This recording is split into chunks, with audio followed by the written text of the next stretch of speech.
오늘 24절 말씀에 시작하는 말씀을 볼 것 같으면 내가 하늘과 땅에 있는 각 족속에게 라는 문구로 시작되어집니다. 하늘과 땅에 있는 각 족속. 이 표현은 모든 인격체로서의 피조물들을 의미하죠. 천사도 포함될 수 있고요. 먼저 간 성도들도 포함되고, 그리고 이 땅에 살고 있는 모든 민족들을 다 포함하는 그런 말씀으로 이해가 됩니다. 특히 15절에서 보니까 이름을 주신 아버지라는 말씀을 하고 있습니다. 모든 만물에 이름을 주시는 분이 하나님이시죠. 그러니까 하나님을 창조주 하나님이라는 측면을 강조하면서 하는 말씀입니다. 하나님께서는 오늘도 별들의 이름까지 다 부르면서 아신다, 수요를 아신다 그랬는데, 이름을 주신 아버지라는 말씀으로 창조주 하나님을 특별히 강조하면서, 여기서 한 걸음 더 나가서 아버지라고 부른 것은 뭡니까? 영적으로 하나님의 자녀가 된 택하신 족속인 교회를 얼마나 사랑하시는지, 하나님께서 절대적으로 친밀한 사랑관계, 하늘 가족 관계를 맺은 사람들에 대한 하나님의 사랑을 아버지라는 표현으로 또한 이야기하고 있다고 믿어지는 것입니다. 앞에 근데 그 하나님 아버지 앞에 무릎을 꿇고 빈다, 이건 기도한다는 말이죠. 근데 여러분 아셔야 할 것은, 유대인들이 기도할 때 가졌던, 유대인 남자들이 가졌던 습관은 어떤 자세였습니까?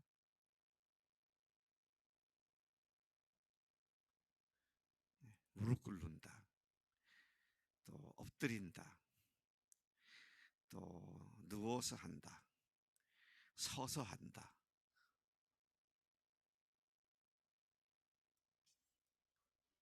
네? 서서 하는 겁니다. 서서 해도 고장서상이라 손을 들고. 자, 이게 이제 유대인들이 기도했던 모습이고, 요즘도 그들은 서서 합니다. 철저히 예배당에 서서, 회당에 서서, 또는 뭐 혼자 서서 그렇게 기도를 하는데, 여기에서 유대인 바울이 무릎을 꿇고 기도한다, 간구한다, 이 말은 교인들에 대한 그의 간절한 기도하는 마음을 표현하고 있는 것으로 이해가 됩니다. 바울은 그렇게 하나님과 아버지와 자녀 관계를 맺은 교인들을 위해 간절한 마음을 갖고, 그들 어떻게 해서든지 이 기도 내용대로 견고하게 서서 사랑에 넘치는 은혜를 받는 그런 사람들이 되기를 원하는 마음을 갖고 있습니다. 자, 16절에 가서 보면은 16절 이하에는 교인들을 향한 그의 기도가 어떤 것인지, 기도의 내용, 교인들을 위해서 간구하는 내용을 세 가지로 명시해 놓고 있습니다. 첫째는 교인들의 속 사람을 능력으로 강건하게 해주시기를 기도했습니다. 여러분, 겉사람 하면 육체죠. 또는 사람들에게 반응하는 그 인간의 모습을 얘기한다면, 속사람은 그 사람의 영, 사람의 인격, 그 사람의 마음. 특별히 인격이라고 하는 것은 지정의를 얘기하죠. 지식에 있어서 강건해지고, 감정적인 면에서도 강건해지고, 의지적인 면에서도 강건해져서 인격체로서 주님 앞에서 든든하게 세워지기를 기도하고 있다, 그런 말씀인 것입니다. 우린 잘 아는 대로 에베소 편지를 쓸 때 바울은 감옥에 있었고, 소아시아 일대에 있던 에베소를 중심으로 한 많은 교회들은 핍박과 환난을 받고 있는 그런 상황에서, 거기에서 넘어지지 않고 영적으로, 인격적으로 강건하게 세워지기를 기도하고 있는 것을 봅니다. 오늘도 우리가 이런 기도를 해야 합니다. 핍박은 당장의 핍박은 없을지 모르지만 얼마나 세상이 악합니까? 한순간도 우리를 하여금 주님께로 향하지 못하도록 온갖 것을 가지고 유혹을 하고 위협을 하고 걱정거리를 만들어 놓고 계속 공격을 하는데, 우리가 속사람이 강건해지면 이런 것들은 능히 물리치고 이기게 될 줄로 믿는 것이죠.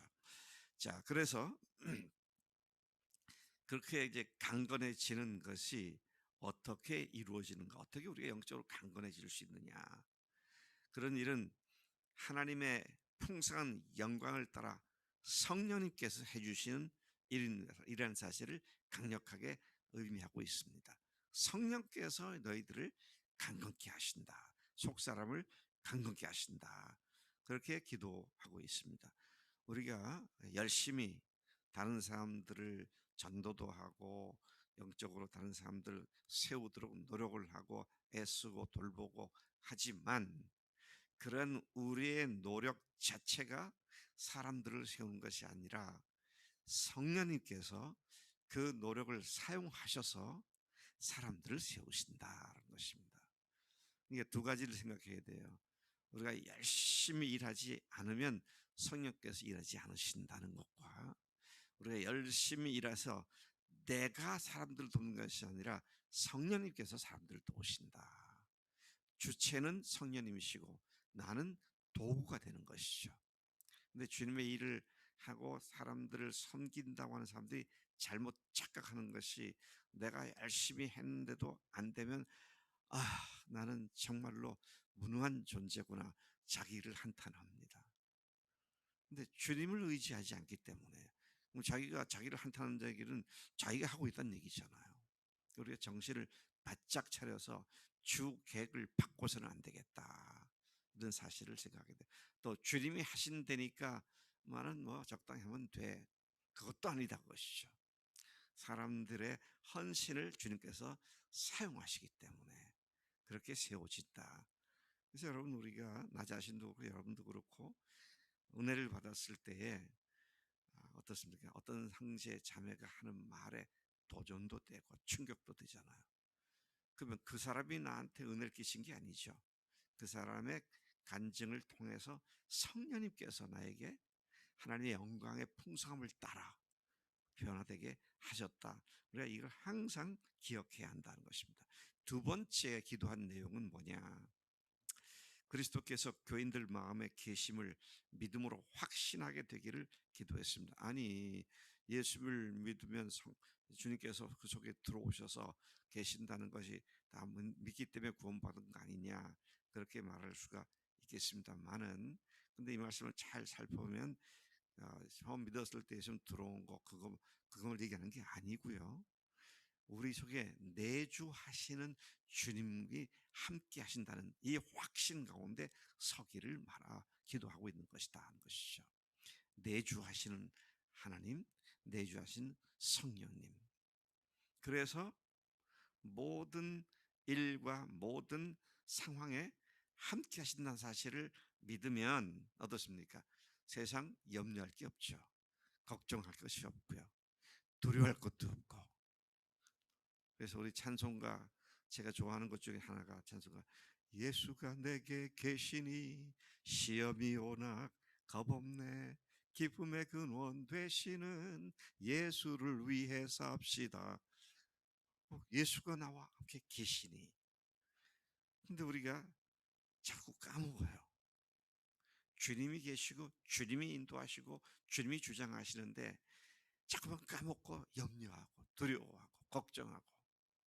자, 이런 것들에 대해서 너희들이 정말로 하나님이 내 속에, 주님이 내 속에 계신 것을 확신하게 되기를 기도한다. 이제 그런 말씀을 하고 있는 것이죠. 세 번째 기도 제목은 참 놀라운 기도 제목인데요. 내주하시는 주님을 더욱 깊이 사랑하게 됨으로써 하나님의 모든 충만이 너희들 가운데 충만하기를 기도한다. 자, 그렇게 말을 하고 있습니다. 17절을 다시 들어가 봅니다. 17절을 보면요, 17절에 믿음으로 말미암아 그리스도께서 너희 마음에 계시게 하옵시고 너희가 사랑 가운데서 뿌리가 박히고 터가 굳어서 능히 모든 성도와 함께 지식에 넘치는 그리스도의 사랑을 알고. 여기서 보는 것을 보게 되는 주님을 더 깊이 사랑하게 되는 것을 기도하고 있는데, 근데 사랑에 대한 표현이 매우 흥미롭습니다. 지식에 넘치는 그랬잖아요.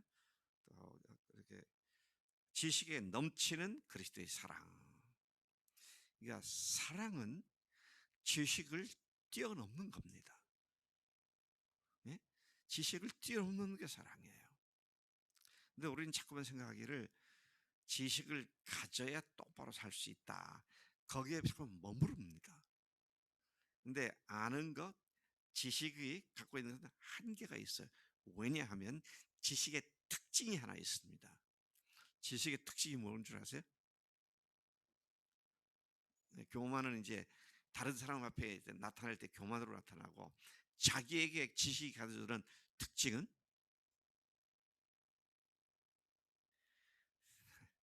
차가워요. 지식은 차갑습니다.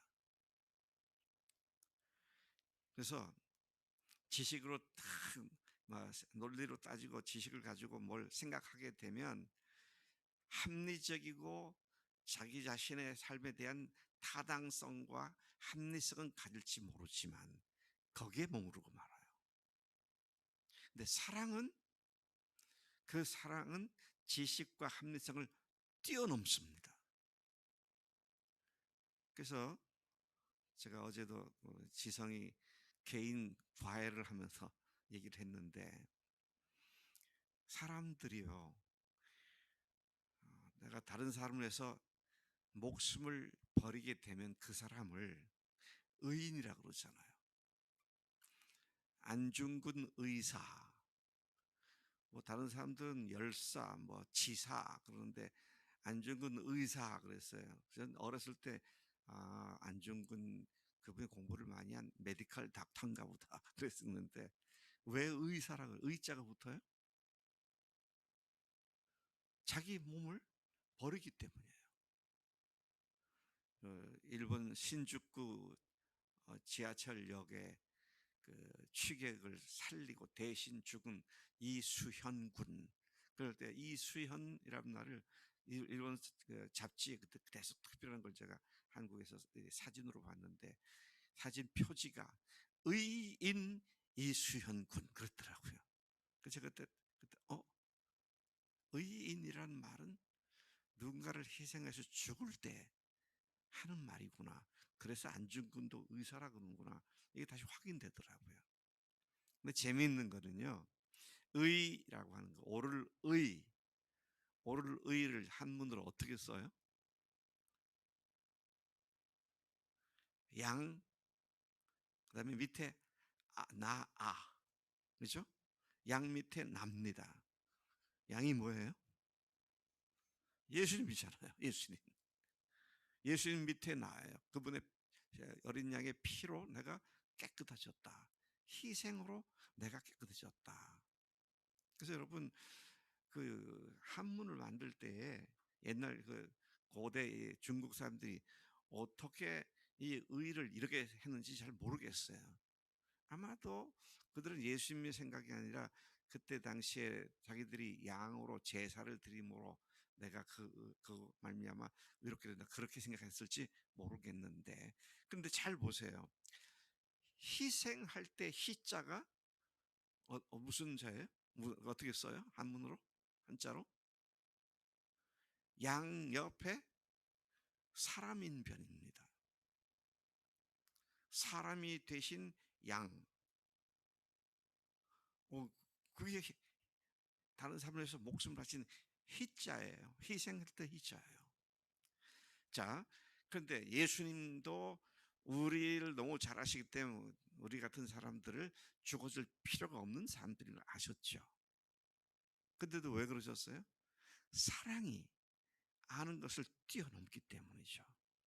그래서 여러분, 우리가 누구를 사랑한다 할 때에는 논리로 따져서 사랑할 만하면 사랑하고, 그건 사랑이 아니에요. 사랑은 뜨거운 겁니다. 지식은 찬 거고요. 사랑은 뜨거운 거예요. 자, 그래서 지금 너희들이 주님을 더 깊이 아는 사랑이 더 깊어지기를 원한다. 그래서 사랑이 깊어지게 되면 어떤 결과가 오느냐? 하나님의 모든 충만함이 그에게 충만하게 된다. 와, 이게 우리가 정말 정신 차리고 똑바로 이걸 해야겠는구나. 내가 사랑이 있는 사람인가? 얼마나 사랑하는 사람인가? 하는 것을 생각해 봐야죠. 자, 근데 이 단계가 있더라고요. 이게 사랑의 깊어지는데, 첫 번째 단계는 사랑 가운데서 뿌리가 박히고 터가 굳어져서. 자, 이 말씀은 예수께서 친히 반석 위에 집을 짓는 자와 모래 위에 집을 짓는 자에 대한 비유를 하셨는데, 그것과 동일한 내용입니다. 반석 위에 순종하면 어떻게 됩니까? 반석에 집을 짓는 것인데, 순종하게 되면 주님의 사랑을 더 깊이 누리게 된다는 것이죠. 그래서 여러분, 요한복음 14장 21절에서 그 말씀하셨죠. 14장 21절이죠. 나의 계명을 가지고 지키는 자라야 나를 사랑하는 자니, 나를 사랑하는 자는 내 아버지께 사랑을 받을 것이요 나도 그에게 나를 나타내리라. 순종하는 자가 주님을 사랑하는 자고, 주님을 사랑해서 순종하는 자를 하나님이 사랑하셔서 그에게 하나님을 나타내실 것이다. 철저히 아는 것이 아니라 순종하는 사랑의 구체적인 표현을 말씀하고 있는 것인데요. 이 말씀을 하고 있는 겁니다. 사랑 가운데 뿌리가 박히고 터가 굳어져서. 자, 두 번째 단계는 어떠느냐? 이러한 사랑으로 견고해지는 이 일은 교회와 함께함으로 가능하다 그랬습니다. 18절 아까 읽었습니다마는 능히 모든 성도와 함께 지식에 넘치는 그리스도의 사랑 그랬죠. 모든 성도와 함께 지식에 넘치는 사랑을 알게 된다. 교회와 함께, 교회 속에서 주님의 사랑을 알게 된다. 그런 말씀인 것을 또한 확인하게 되는 것이죠. 그리고 세 번째 단계는 19절에 그 결과로, 와, 이런 표현이 나옵니다. 그 사랑의 너비와 길이와 높이와 깊이를 그 어떠한 것인지 깨달아 하나님의 모든 충만하신 것으로 충만하게 하신다. 그래서 여러분, 이제부터는요, 주님 사랑 달라고, 주님 사랑을 나에게 깨닫게 하시고 사랑으로 넘치는 사람 되게 해달라고, 네, 그런 기도를 하셔야 돼요. 네.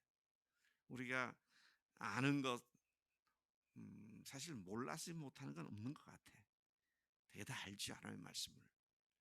근데 주님을 사랑하기 때문에 그게 순종되어지고, 순종하니까 하나님의 사랑으로 더 충만하게 돼서 하나님의 충만을, 결국은 하나님의 충만하심을 우리를 늘 충만케 하시는 그런 복을 누리게 된다.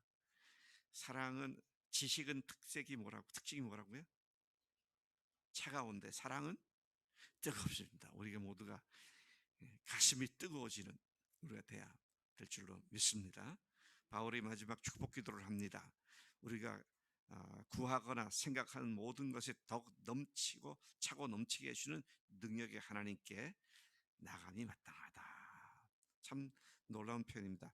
구하는 것은 물론이고 생각하는 모든 것에 더욱 넘치게 하신다.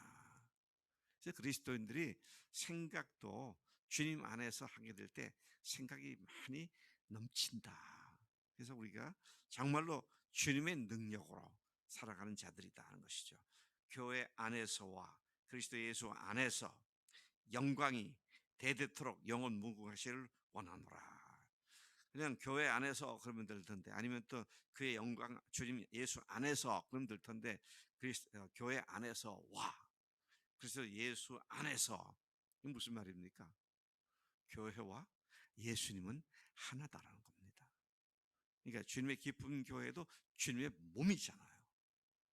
그러니까 이 교회의 영광이 너희들에게 사랑으로 충만케 하는 그런 자리가 되기를 축복한다. 마지막 그가 이 단원을 문단을 마치면서 이런 축복을 한 것이죠. 하나님 아버지 감사합니다.